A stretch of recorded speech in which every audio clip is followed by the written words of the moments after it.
తమిళనాడులోని పళని కొండపై వెలిసిన పళని మురుగన్ ఆలయం ఆధ్యాత్మికంగా ఎంతో లోతైన సందేశాన్ని అందించే క్షేత్రంగా ప్రసిద్ధి చెందింది. సుబ్రహ్మణ్యుడి 6 దివ్య క్షేత్రాల్లో ఒకటైన ఈ పుణ్యస్థలం అహంకారం వదిలిన వారికి జీవన దారి చూపే స్థలమని భక్తులు నమ్ముతారు.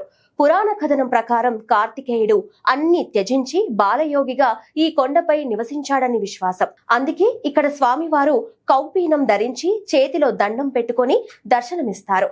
ఆస్తి కాదు, ఆత్మే నిజమైన సంపద అనే తత్వాన్ని గుర్తు చేస్తాడు.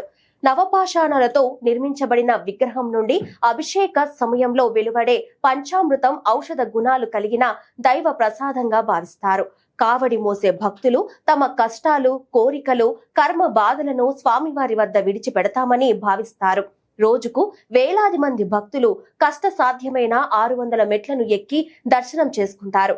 జీవితంలో అన్ని కోల్పోయినట్టు అనిపించిన సమయంలో వదిలై నేనున్నాను అనే ధైర్యం చెప్పే గురువుగా పళని సుబ్రహ్మణ్యుడు భక్తులకు అండగా నిలుస్తాడు. ఇదే పళని రహస్యం.